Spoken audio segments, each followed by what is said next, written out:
A paz do Senhor a todos os que estão escutando esta mensagem, assistindo este vídeo. E eu gostaria de falar sobre a pregação do Evangelho. Nós percebemos na palavra de Deus a necessidade, a grande comissão que Cristo nos confiou.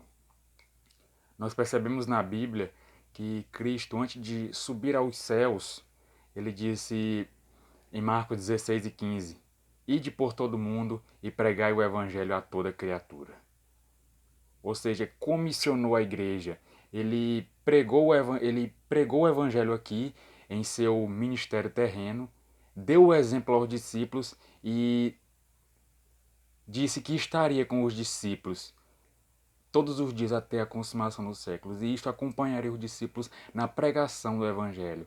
Em Atos capítulo 1 nós percebemos que eles não deveriam saber, eles estavam preocupados muitas das vezes em saber se Deus estabeleceria o reino a Israel. Mas Cristo disse assim: não vos compete saber as estações e os tempos que meu Pai estabelece pela sua vontade. Mas fiquem em Jerusalém até que do alto sejais revestidos de poder, e assim vocês serão minhas testemunhas em Jerusalém, Samaria, na Judéia e até os confins da terra. Ou seja, começariam primeiramente em casa, em Jerusalém, passariam a Samaria, e nós percebemos que foi Filipe que foi até Samaria, teve esta coragem de ir até Samaria, e depois até os confins da terra, como se estabelece até hoje. Nós percebemos na palavra de Deus que os apóstolos passaram a ser perseguidos porque continuaram demais em Jerusalém, se acomodaram e precisaram de uma perseguição. Para lá em Atos capítulo 8, nós percebemos que os que iam sendo dispersos, os que iam fugindo da perseguição, eles iam anunciando o evangelho por onde passavam. Ou seja, em Atos capítulo 4, nós vemos que eles foram perseguidos por maiorais, juízes de Israel. E eles disseram: vocês têm que parar. Eu sei que vocês fizeram um sinal notório, um milagre notório, que é o de Atos capítulo 3. Mas os apóstolos disseram assim: julguem se é necessário, porque nós não podemos deixar de falar daquilo que temos visto ou ouvido. Ou seja, eles continuaram a pregar o evangelho com veemência, mesmo quando foram perseguidos, mesmo quando foram pressionados pelos maiorais de Israel, não se intimidaram, mesmo sendo homens indoutos, mesmo não sendo homens com alto grau de conhecimento, mas tinham estado com o mestre. E essa era a principal credencial que eles tinham, é que tinham conhecido Cristo, tinham visto e ouvido o que Cristo fez. E assim eles tinham base, tinham embasamento, tinham essa credencial, tinham um distintivo. Se eles queriam um certificado maior, eles tinham esse certificado maior, que tinham estado com Jesus Cristo. E essa era a maior prova de que eles podiam e tinham autoridade para pregar o Evangelho. Em Romanos capítulo 1, o apóstolo Paulo diz: eu não me envergonho do Evangelho, porque ele é poder de Deus para a salvação de todo aquele que crê, primeiramente do judeu e depois do grego. Ou seja, nós não podemos deixar de pregar, nós não podemos nos envergonhar, mesmo em meio à perseguição, mesmo em meio à zombaria, mesmo em meio a pessoas que dizem que a Bíblia é uma coisa fajuta, mesmo em faculdades e universidades que as pessoas desprezam a palavra de Deus. Porém, o apóstolo Paulo tem uma outra resposta para isso. Segundo Deus, ele diz que a pregação da cruz ela é loucura para os que perecem, mas para nós, salvos, ela é o poder de Deus. Ou seja, as pessoas podem dizer o que quiser, mas Cristo é a nossa sabedoria. E em 1 Coríntios 1:30, o apóstolo Paulo diz isso, que Deus tornou louca a sabedoria deste mundo. Por quê? Porque eles rejeitaram a verdadeira sabedoria, que é a sabedoria de Deus. Rejeitaram o verdadeiro conhecimento que nós temos em Cristo, pois é em Cristo, segundo Colossenses capítulo 2, que estão escondidos todos os tesouros da sabedoria. Você pode consultar todas as referências que eu estou falando aqui. E o apóstolo Paulo vai dizer: eles acham que a sabedoria dele é a maior, mas em 1 Coríntios 1:21, o apóstolo Paulo diz: todavia o mundo, pela sua sabedoria, não conheceu a Deus. Ou seja, o mundo tentou pela sua sabedoria conhecer a sabedoria de Deus, mas não conseguiu. Mas aprove a Deus salvar os crentes pela loucura da pregação. Ou seja, nós pregamos a Cristo, que é loucura para os gregos e escândalos para os judeus. Ou seja, nós pregamos a Cristo crucificado, que é poder de Deus para a salvação de todo aquele que crê, todo aquele que confiar, todo aquele que depositar em Deus a sua fé. O apóstolo Paulo continua em 1 Coríntios dizendo que ai de mim se eu não anunciar o evangelho, porque me imposta essa obrigação, mas eu não... O apóstolo Paulo sabia da grande comissão, pois ele diz na mesma carta que Cristo apareceu a todos. Apareceu primeiramente a Cefas, apareceu a alguns irmãos, pelo qual a maioria ainda vive, e apareceu por mim como a um abortivo, como a um que nasceu fora do tempo, ou seja, um apóstolo que não viu a Cristo no seu ministério terreno, mas ele foi escolhido. E a graça de Deus operou na vida dele para que ele pudesse fazer até mais do que os apóstolos. Todavia ele não se gloriava, mas ele diz: essa é a minha obrigação, mas eu sei que Cristo me mandou, me ordenou pregar o evangelho, mas eu não vivo como se isso fosse uma obrigação, mas eu faço isso por amor.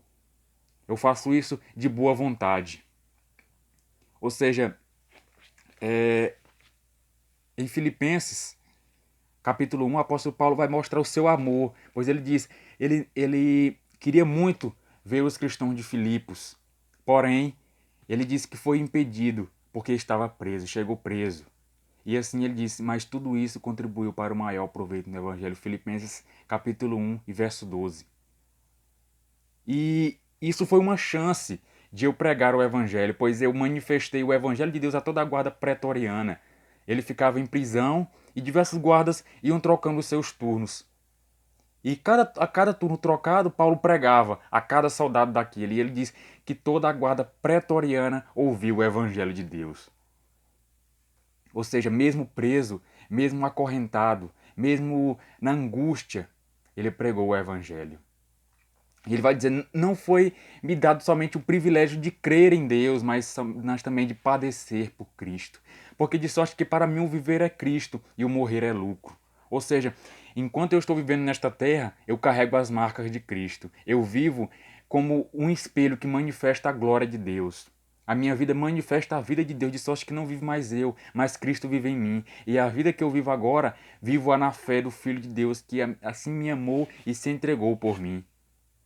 Ou seja, que o apóstolo Paulo entendia que padecer fazia parte.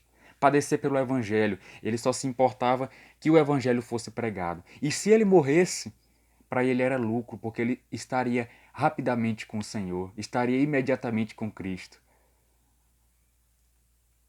E o apóstolo Paulo fala a Timóteo nas suas cartas, ele vai dizer, a primeira carta ele diz, persiste em ler, ensinar e exortar até que eu vá.